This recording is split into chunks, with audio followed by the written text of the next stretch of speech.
मित्रांनो, आज आपण पाहणार आहोत एक दुर्मिळ सुगंधी वनस्पती, पोगुस्टेमॉन डेक्कानेन्सिस म्हणजेच जांभळी मंजरी।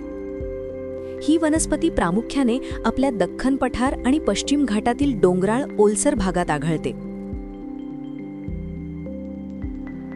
आता तुम्ही पाहत आहात याची मुळे, जमिनीत घट्ट पकड घेणारी आणि औषधी गुणधर्मांनी भरलेली। स्थानिक लोकपरंपरेत या मुळांचा वापर काही ठिकाणी जखम भरून येण्यासाठी आणि त्वचेच्या किरकोळ समस्यांवर केला जातो। याची पानं हिरवी, मऊ आणि हलक्या सुगंधाची असतात, अगदी वनपुदिन्यासारखी। पानांचा वापर सर्दी खोकला कमी करण्यासाठी पारंपरिक औषधांमध्ये केला जातो।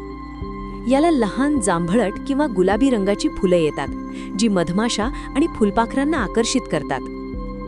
म्हणूनच ही वनस्पती केवळ औषधीच नाही, तर पर्यावरणासाठीही अत्यंत महत्त्वाची आहे। आपल्या जंगलात अशा अनेक दुर्मिळ वनस्पती दडलेल्या आहेत।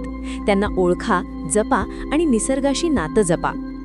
अशाच निसर्गाशी संबंधित माहितीपूर्ण व्हिडिओसाठी नेचर सेव्हर युनिटीला नक्की फॉलो करा।